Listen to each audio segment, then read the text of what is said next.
احكي لنا عن ثالثه ثانوي، خدتها عملت ايه ثالثه؟ لذيذة قوي يعني. انا خدتها على سنتين يعني على وضيعت سنتين؟ فيها. تنصح طلاب بيه؟ انصح الطلاب بيه. انهم يبقوا متوسطين؟ اه هل هيوصلوا للحاجه؟ هيوصلوا لكل حاجة هم عاوزينها طول ما التوكل على الله موجود. يعني انكم ليله امتحان المفروض تبقوا ليلة مركزين. الامتحان ما شاء الله بقت فالحمد كليه علوم لله قران يعني كلية يعني علوم القرآن تتميز لها عن ذاتنا جميع ونفسها. الكليات ايه ضغط في ثالثه ثانوي يا عبد الرحمن؟ جيت في وقت كده يعني قعدت مع نفسك كده وحسيت انت مضغوط فعلا مش عارف تعمل ايه، الدنيا متكومه، دروس متكومه عليك، محاضرات، مفيش بقعد مخلوق. كده بنام كده حرفيا، بنام على الارض كده مع الزراعة مع الطبيعة مع الهواء مع كل حاجة، ابص للسماء كده واتأمل في الخلق في بديع خلق الله. يومك كان كام ساعه مذاكره في اليوم؟ عشان ما اكدبش عليك انا بحب الوسطية زي ما قلت لك، يعني ممكن ساعة ساعة ونص كده بالكتير ولا حاجة، ده يوم ما اتمعظم يعني.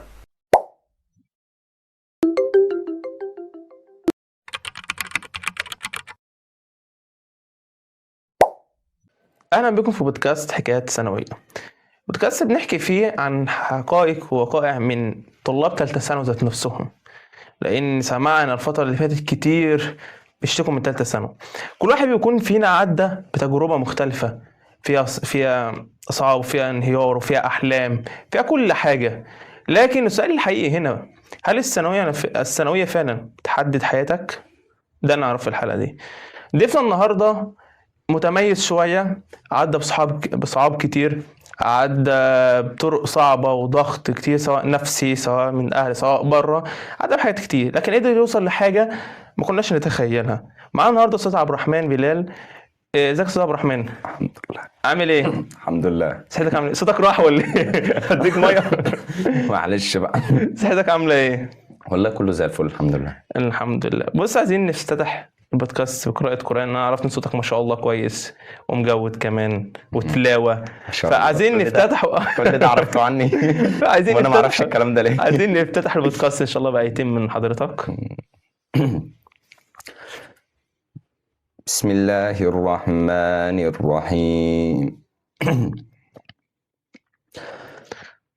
الحمد لله رب العالمين الرحمن الرحيم مالك يوم الدين إياك نعبد وإياك نستعين اهدنا الصراط المستقيم صراط الذين أنعمت عليهم غير المغضوب عليهم ولا الضالين آمين. صدق الله العظيم. طبعا عايزك تحكي لي عن تجربتك في ثالثة ثانوي والصعب اللي انت مريت بيه. انا عرفت انت مريت بحاجات كتير صعبة في ثالثة وضغط نفسي كتير، فعايزك تحكي لي ثالثة ثانوي. والله لو قلت لك إن كنت داخل تالتة ثانوي دي متحمس بكدب عليك صراحة. يعني لو كنت داخلها اللي أنا يعني فاهم انت خايف منها او مرعوب منها بظلم نفسي. ليه بقى يا معلم؟ ليه؟ السنة دي كانت سنة انا واحد مميز قوي يعني فاهمني.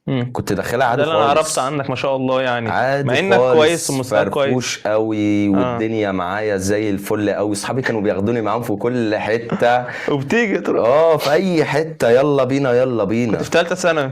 في ثالثة ثانوي. ثالثة ثانوي دي من اجمل السنين يا ابني وما شاء الله عليها. يعني ما تفرقش عني عن كل سنة، لان اللي انا بعمله السنة دي هو اللي بعمله السنة اللي بعديها. يعني كده روتين ماشي. روتين ماشي يعني ما كنتش متحمس، كنت خايف، كان لا في لا حاجه لا لا جواك لا كده؟ لا لا. طب استنى ممكن ناخد خطوه ثانيه. في اللي هو ايه، انا كنت ماشي بمبدأ البوصلة بتاعتي اللي هو ايه آية قرآنية وأن ليس للإنسان إلا ما سعى وأن سعيه سوف يرى ثم يجزاه الجزاء الأوفى. ثم يجزاه الجزاء الأوفى ديت معناها كبير قوي. الآيات ديت معناها كبير قوي قوي. ليس الإنسان إلا ما سعى. ما عملت أهم حاجة أنت تسعى. أهم حاجة السعي. السعي ورا الحاجة اللي أنت عاوزها ديت أهم من الدنيا باللي فيها. عشان كده وبرضه كنت مؤمن بآية كويسة قوي، آية يعني ما شاء الله عليها. كانت بتقول ومن يتوكل على الله فهو حسبه إن الله بالغ أمره.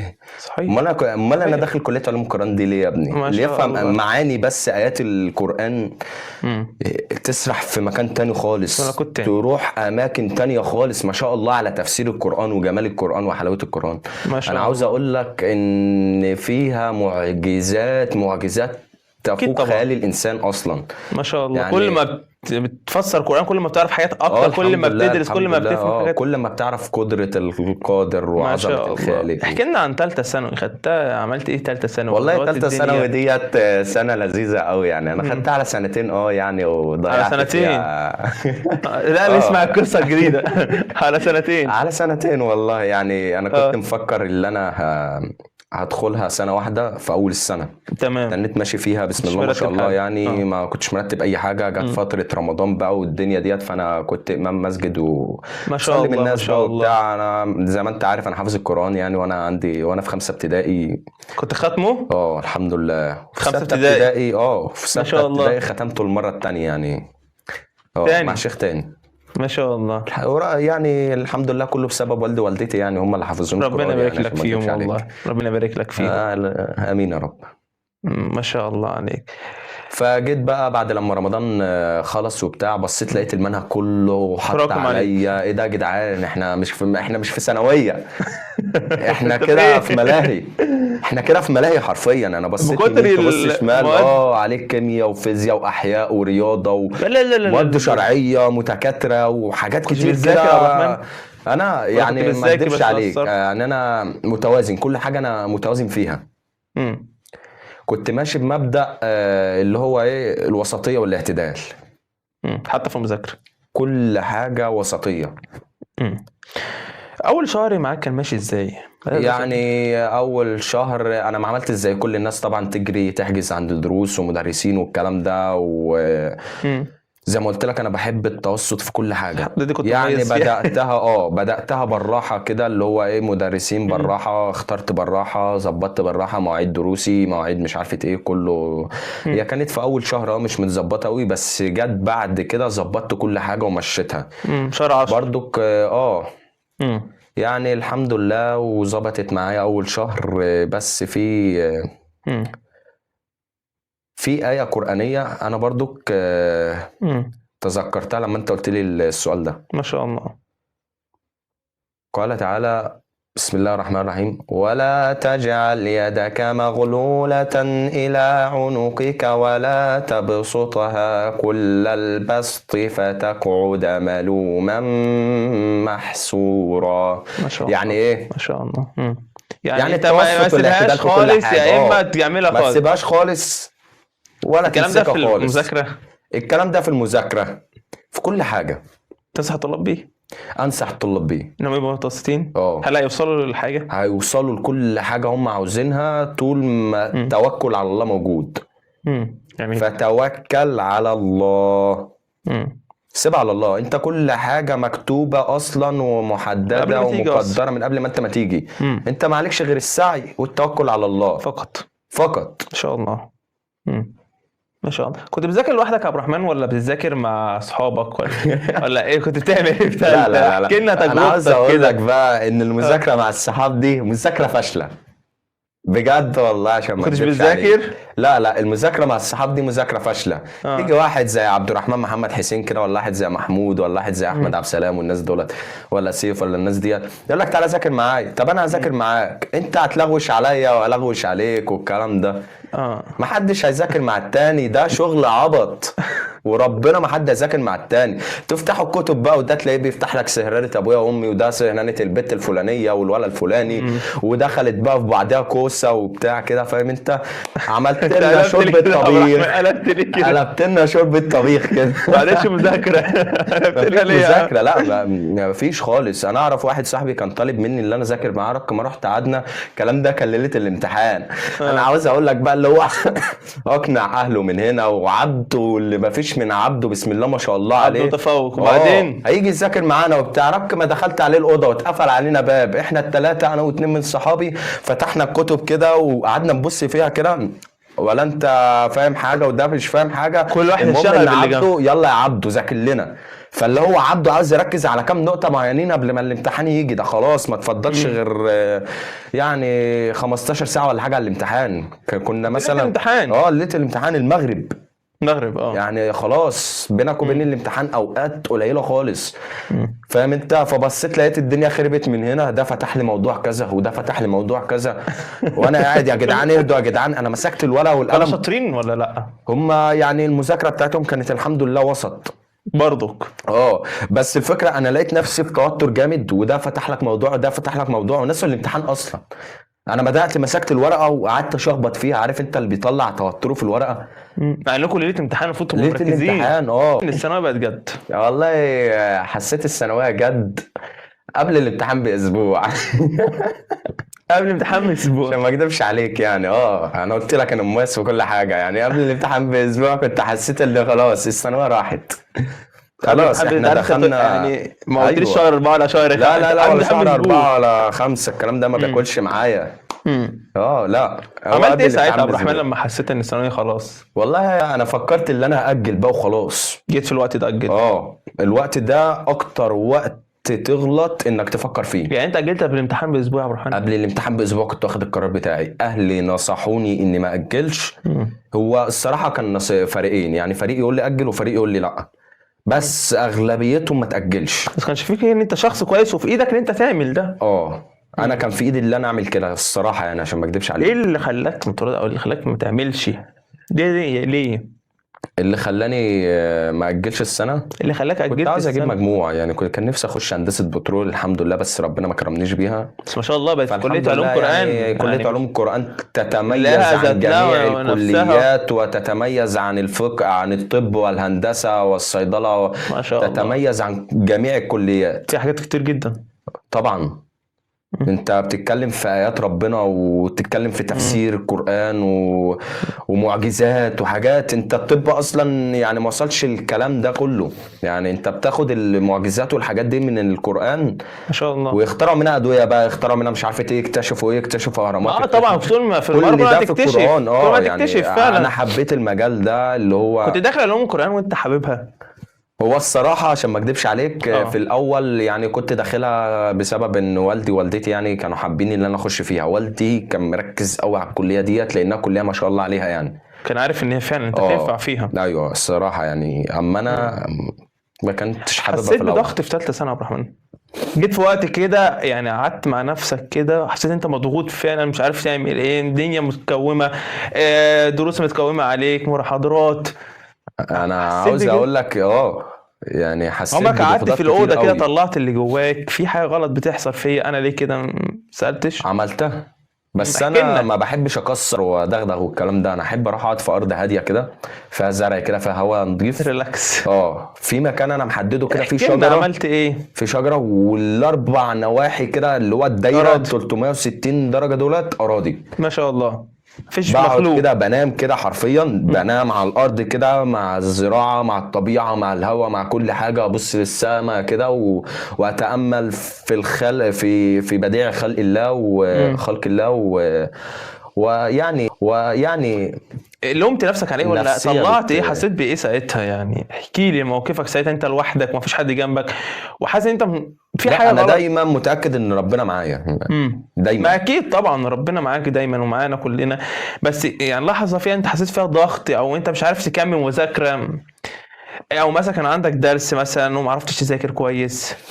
والله الفتره دي لما بتجيلي بقى يعني بتفصل خالص. بفصل يعني ما بقدرش. يعني كل اللي انت بتعمله بتقعد مع نفسك بقعد كده هادي خالص واقول لك ايه برضك واستعينوا بالصبر والصلاة وإنها لكبيرة إلا على الخاشعين. ما شاء الله. أهم حاجة الصلاة دي لوحديها. القرآن قبل المذاكرة كده تاخد لك ركعتين كويسين ماشي مع قراءة قرآن تبدأ إن شاء الله لو صفحتين قراءة بس مش بقول لك احفظها مع كلمة حتى لو 5 آيات يعني بس يواظب عليهم يوميا. وبعدها بقى ممكن تقول أذكار ولا حاجة ممكن تقول سبحان الله والحمد لله ولا إله إلا الله والله أكبر. بقية الصلاحات بقيت صالحات، ودي درجات في الجنة. ما شاء الله. حد يطول. طبعا ما شاء الله. يومك كان كام ساعة في مذاكرة في اليوم تقدر والله انا تحسبها؟ ما بحددش، انا واحد من الناس ما بحددش المذاكرة قد طب ايه. قول لي كده، ابدأ لي انا كده يعني يومك بيبدأ. نصحوني ان انا اذاكر 3-4 ساعات في اليوم. والدتي كانت بتقول لي ما شاء الله 8 ساعات، وجوز خالتي وخالتي بقى والعيله بحالها زود عن 8 ساعات بقى وبتاع. انت كنت يا مع جدعان في الفيصل ايه؟ كام لا يعني؟ لا لا وصلت لا لا لا. لكام؟ يا جدعان انا الفيصل بتاعي عشان ما اكدبش عليك انا بحب الوسطيه زي ما قلت لك. يعني ممكن ساعه ونص كده بالكتير ولا حاجه، ده يوم ما اتمعظم يعني. ساعة ونص. انا مش بتاع حفظ، انا بتاع فهم. تفهم افهم الأول. الحاجه اطبق عليها. تمام. اما فكره ان امسك كتاب واقعد احفظ، انا بمسك الكتاب بنام. وربنا بمسك الكتاب بنام. انا لما بعوز انام ما بنامش كده، ما بعرفش انام طبيعي. والله اهلي يعرفوا عني امسك كده. الكتاب وتنام. امسك الكتاب كده افتحه، اول ما صوش كلام اقرا يا اول جدعان. صفحتين 3 خلاص كده انام. صوش هي كلام. دي حاجه فيا انا، بس افهم المدرس بيقول ايه مم. وانا اقدر اعمل ايه، مم. والاسئله اللي تقف معايا ارجع له بيها. يومك كان بيبدأ ازاي يا أبو الرحمن؟ والله يومي كان بيبدا الفجر، ويوم يبدا الساعه 9. على حسب على برضك، حسب يعني انت مش برضك، مستقر. لا لا لا لا، بس لما كنت بقوم الفجر يعني كنت اصلي مم. ركعتين، ويعني لو في شروق ولا في حاجه هو كده، وحبه قران كنت برضو. بتخلص دروسك على امتى كده؟ والله ايام وايام، يعني في مم. ايام اروح الساعه 9. مم. يعني مثلا حصه من 9-8، 9 حصه ل من 10. 9-10، مم. 10 ونص كده وبتاع. ترجع فاهم انت؟ تروح؟ لا بريك يعني نص ساعه كده ولا حاجه انا والاصدقاء. يعني بترجع الظهر؟ برجع بعد الظهر كده على الساعه 2-3. ما شاء الله معاك طول اليوم تذاكر يعني. لا، وفي ايام برضو كنت برجع في المغرب. في ايام المغرب؟ كنت برجع العشاء. ما هو على حسب بقى ايه بس ده الصحاب. غلط. والصحاب ديت حاجه مش كويسه خالص. ثالثة بالذات. في تالتة بالذات. مم. انا اعرف واحد ما شاء الله، يعني هو كان مصاحب الكل، تعدى عليه السلام عليكم وعليكم السلام، انت عامل ايه؟ الحمد لله. سؤالين كده اهوت، سؤال من هنا وسؤال من هنا وخلاص يعني. مم. الواد ده ما شاء الله عليه جاب مجموع، يعني جاب مجموع كويس. ما شاء الله، ربنا كاتب له كده. ربنا كاتب له رحمة. كل حاجه، بس الفكره فين؟ ركز على الوقت بتاعه، سيستم وقته، ضم دروسه لبعضيها، ما ظبط سابش دنيته من وقت الأول. كتير، مم. ما مشاش مع الصحبه بقى اللي هو خروجات كافيهات وقهوه وبلياردو وبلاي ستيشن والكلام ده، لان انا عارف ناس فاتحه بلياردو في ريحه دروس الهدف ده، مع ان في جامع، لا يسيبوا الجامع ويروحوا البلياردو. يروح يقعد في البلياردو. والبلاي ستيشن برضو نفس الكلام.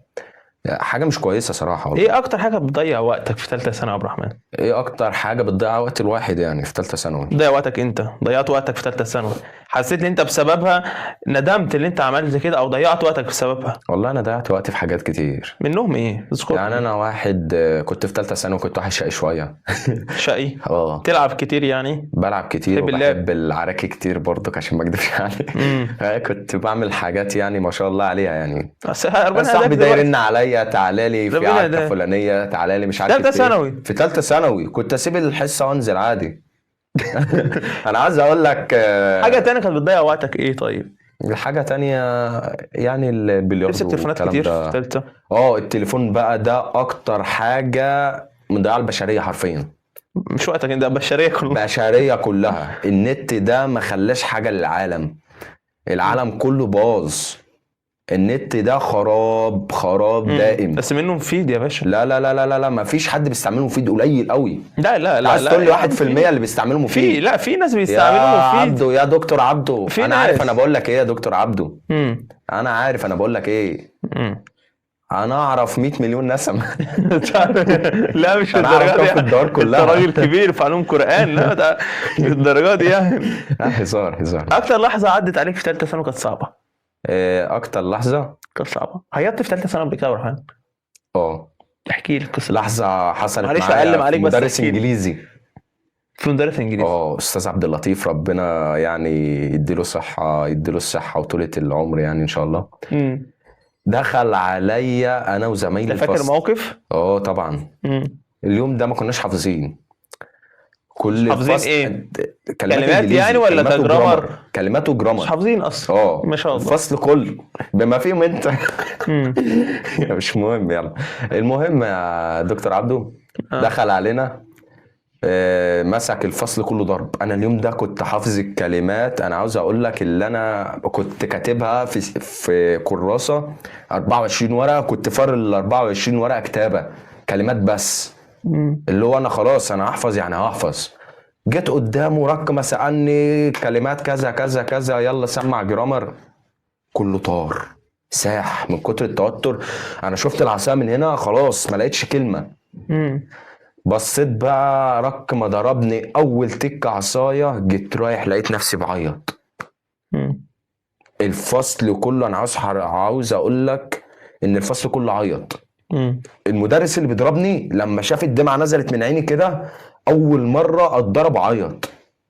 عيط وكمان الفصل كله صبيان وبنات بكله عيط. والله بجد ده موقف يعني حزن الكل.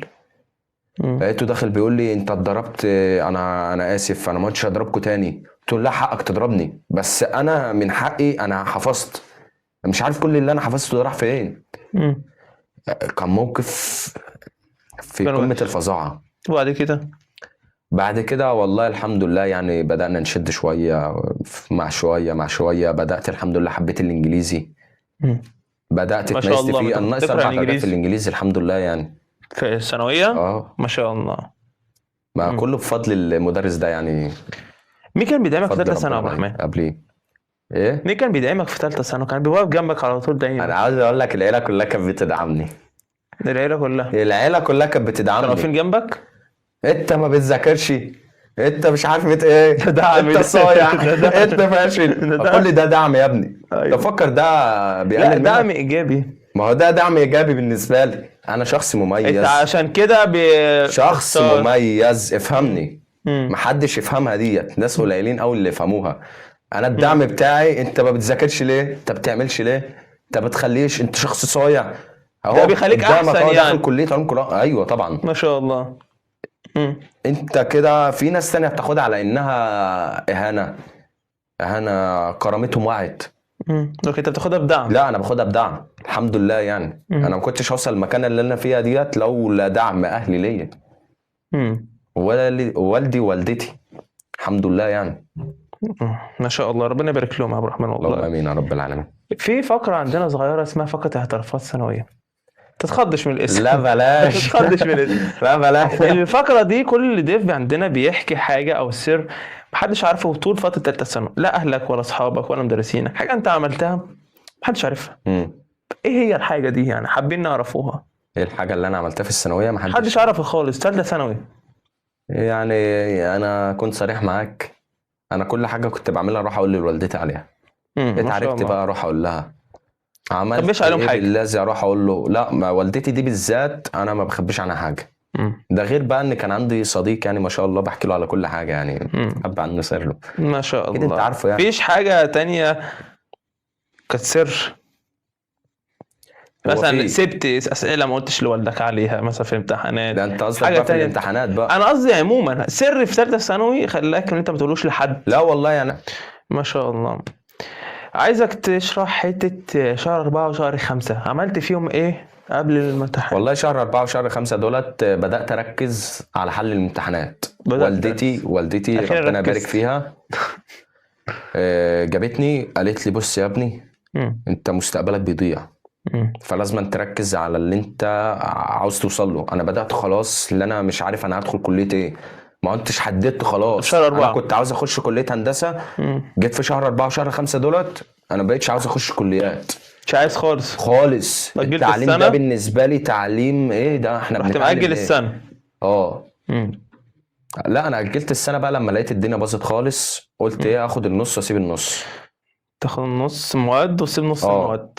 جوز خالتي قسمها لي يعني. جه قال لي انت تاخد العربي والشرعي في سنه والمواد تنصح بايه بالطلاب يا عبد الرحمن انهم داخلين شهر 5 دول او داخلين عشان في اخر 4 يبداوا يفتحوا الانترنت فيه مدرسين كتير حل اسئله الازهر والعام. يعني انت قصدك يركزوا على الاسئله ولا يركزوا على ان هم يذاكروا الدروس ذات نفسها؟ لا مذاكره في اخر السنه خلاص كده يعني كده بتودع. يحلوا امتحانات كامل. حل امتحانات مع تركيز في الاسئله هتلاقي ان الدنيا بتمشي معاك. انت اول ما تيجي تحل هتلاقي نفسك بتحط القلم ما انتش عارف تكتب ايه. انت بتحط نقطة بس في الصفحة كلها تبقى بيضة والباقي كله ابيض. يعني هيقعد يحل امتحانات كتير. في الاول هتلاقي الدنيا بايظة معاك، بعدها بشوية شوية هتسأل المدرس ناقصني ايه، ناقصني مش عارف ايه كده الكلام ده. بعد كده بقى هتلاقي الدنيا بدأت تمشي معاك، بتحل وبتاع والكلام ده. وبالذات مع الرياضة والفيزياء والكيمياء، ده اهم مواد تحل فيها عشان هم اتقل مواد. اتقل مواد. هم مش اتقل مواد، بس الفكرة انك ما مواد تغيبش. عايزه وقت وعايزه لا اهم حاجة انك ما تفوتش درس، ما تغيبش. طول السنة تروح، تعبان مش تعبان، بتموت ما بتموتش، اهم حاجة تروح. حتى مهما كان انت مهما كانت الظروف بقى، سيول امطار بحار محيطات، الكلام الهجس اللي انتوا شغالين بيه ده ايام الثانويه ده ما باكلش. لا تروح الدروس، تروح الدرس، تسمع تفهم المحاضره، وبعد كده بقى عاوز تذاكرها ما تذاكرهاش، اهم حاجه تحل عليها. ما شاء الله، ما شاء الله على الثانويه بجد. لا الثانويه معايا متميزه. ما شاء الله.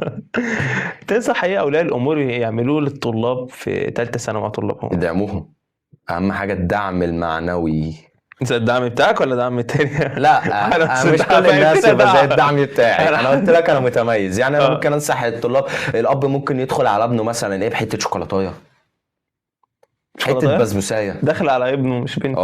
وانا ايه يا ابني، ما العيال بتحب الشوكولاته، انت بتحب الشوكولاته؟ لا انا اعرف ان البنات ما بتحبش الشوكولاته. لا والله ما بحبهاش. انا اعرف ان البنات انا كنت جايب لك شوكولاته بالحليب. لا انا اعرف ان البنات بيحبوا الشوكولاته مش الشباب. يا عم ماشي، حته بسبوسه ما اختلفناش. ما شاء الله. طب والدته بتعمل ايه معاه؟ الوالده يعني ممكن تدخل كده ايه، تقعد في ريحه وناقصك ايه، محتاج دروس ثانيه ولا لا، عايز ايه. يعني فتره الحنيه ديت بالذات، فاهم انت، اللي هو حضن من الام، احتواء، عاوز دروس تانية ولا لا، ناقصك ايه، المدرس ده مزعلك ولا لا، تروح تسأل عليه. فاهم، الاب مشغول زي ما انتوا عارفين والدنيا ديت، الاب مشغول في شغله، بس يعني ربنا ما شاء الله ربنا يبارك له يا رب قوي، مشغول في شغله. فوالدتك هي اللي تبقى معاك. فالوالده ديت هي الام، هي الاساس، هي التعليم، هي الدعم.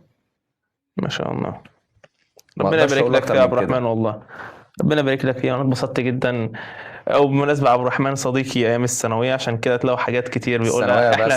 احنا كنا مع بعض كتير يعني.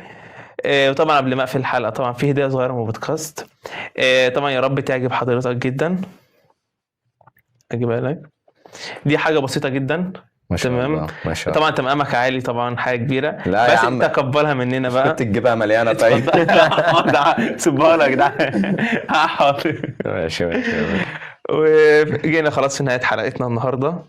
وزي ما انتم سامعين، عايشين كل واحد عايش حياته ببساطه خالص، واخد الامور ببساطه. اهم حاجه قران، اهم حاجه الصلاه. وعايز اكررها تاني وتالت ورابع، الثانويه يا شباب والله مش نهايه العالم. حاول انجح في حاجات كتير فعلا. والله حاجات كتير، سواء في الثانويه بقى نجحت في الكليه انجح في حاجات كتير هتنجح فيهم. ما نجحتش في الثانويه ربنا ما قدركش في الثانويه، هيقدرك في حاجات تانية، بس انت اسعى. الثانويه دي مش نهايه العالم. هو استاذ عبد الرحمن برضك قال لك تخش كليه بسيطه وتثبت نفسك فيها وتبقى دكتور فيها، والاسم انك دكتور. ما شاء الله. قال لك برضك قال ليس الانسان الا ما سعى، فالاهم السعي. وطبعا ما تنساش شارك الحلقه مع اصحابك، وحاول ادعم برضك صحابك وقف جنبهم. شير يعني، مش هاكل من جتتك حته يعني. اعمل لهم شير. ونشوفكم في حلقه جديده من بودكاست حكايات ثانويه، والى اللقاء.